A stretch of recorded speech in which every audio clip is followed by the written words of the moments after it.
अभी नतीजे आ रहे थे, खींच बढ़ती जा रही थी। खींच साहब लोगों की ऐसी बढ़ी कि उन्होंने संसद के परिसर में, जहां हम लोग सब बैठकर संसदीय मर्यादाओं का, संविधान का और लोकतंत्र को बचाने के लिए जहां हम धरने पे बैठते थे, शांतिपूर्ण प्रदर्शन करते थे, बापू महात्मा गांधी जी का जो स्टैच्यू है, बड़ा ऐतिहासिक स्टैच्यू है, आप लोग अक्सर कैमराज में उसको दिखाते हो।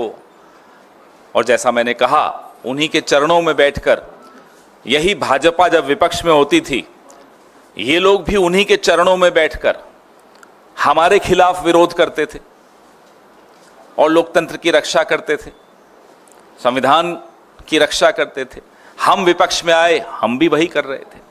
लेकिन ये एक अनोखे प्राणी हैं। वो बड़े बुजुर्ग कहते हैं ना, जो कोई व्यक्ति अगर बुराई का प्रतीक बन जाता है तो वो एक अंगारे के माफिक हो जाता है। जलता है तो हाथ जला देता है और बुझता है तो हाथ काले कर जाता है। तो ये बुझते बुझते भी हाथ काले करते जो जा रहे हैं। महात्मा गांधी का स्टैच्यू, आपको तस्वीरें दिख रही हैं, वीर शिरोमणि शिवाजी महाराज, छत्रपति शिवाजी महाराज का स्टैच्यू, बाबा साहब डॉक्टर अंबेडकर का स्टैच्यू, ये तमाम स्टैच्यू वहां से हटा दिए गए। पीड़ा किस बात की है, खींच किस बात की है? पीड़ा इस बात की है कि ये जो one nation one reincarnation, one nation one God जो बनना चाह रहे थे, एक देश एक भगवान खुद जो बनना चाह रहे थे, उन्होंने कहा बीच चुनाव के कि महात्मा गांधी को तो कोई जानता ही नहीं था जब तक पिक्चर नहीं आई। लोगों ने जवाब दिया, 4 जून को करारा जवाब दिया। अब खींच निकालने के लिए उन्होंने महात्मा गांधी का स्टैच्यू वहां से उखाड़ दिया और धकेल दिया कहीं पीछे जाकर। संविधान की पूरी लड़ाई राहुल गांधी, मल्लिकार्जुन खड़गे साहब, हमारे तमाम नेता, प्रियंका जी, पूरे चुनाव प्रचार के दौरान उन्होंने प्रचार से भी ज्यादा संविधान को बचाने की मुहिम छेड़ दी थी, क्योंकि संविधान पे जो खतरे के बादल मंडरा रहे थे वहीं 7 लोक कल्याण मार्ग से ही निकल कर आ रहे थे। तो बाबा साहब अंबेडकर के खिलाफ भी खींच निकाल दी, उनका स्टैच्यू भी यहां से उखाड़ दिया, पीछे धकेल दिया। महाराष्ट्र के नतीजे आपके सामने हैं, करारा जवाब महाराष्ट्र के लोगों ने भी दिया। तो महाराष्ट्र के लोगों से बदला लेना के लिए उन्होंने क्या कदम उठाया कि छत्रपति शिवाजी महाराज का स्टैच्यू भी यहां से उखाड़ दिया और पीछे धकेल दिया। अयोध्या में क्या हुआ? 50-50 कोस दूर एक भी सीट नहीं जीत पाए। ना केवल अयोध्या, अगल बगल की तमाम सीटों पर करारा जवाब मिला।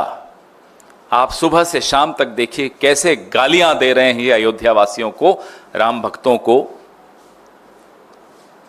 तो ये खींच निकालना, अपने आप को इन तमाम महापुरुषों से ऊपर मान लेना, अपने आप को भगवान से ऊपर मान लेना,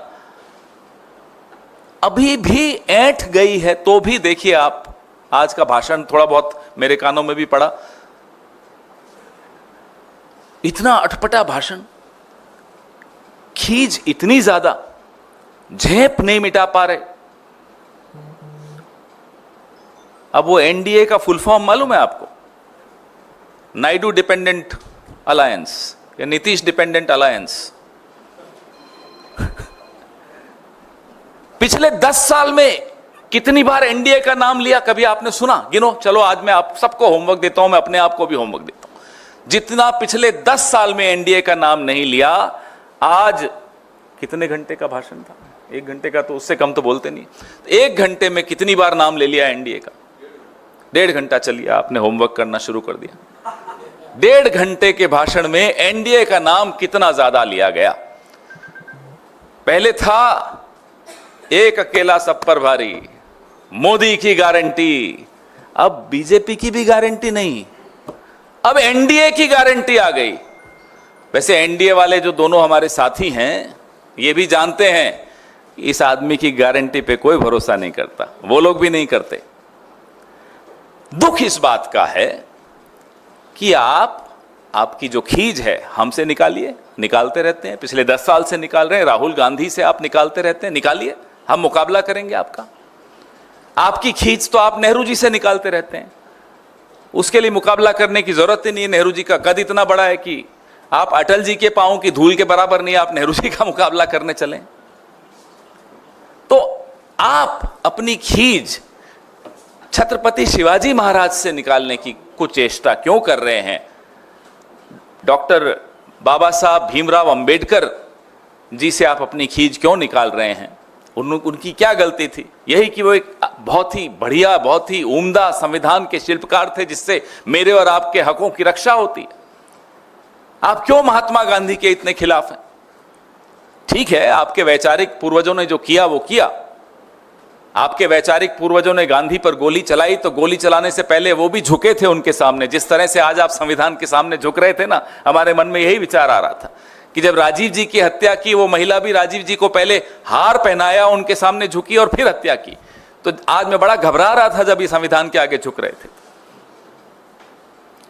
हम मांग करते हैं कि जो 2 कमिटियां बनी थी, ये मेरी प्रेस विज्ञप्ति में दोनों कमिटियों की जिक्र है।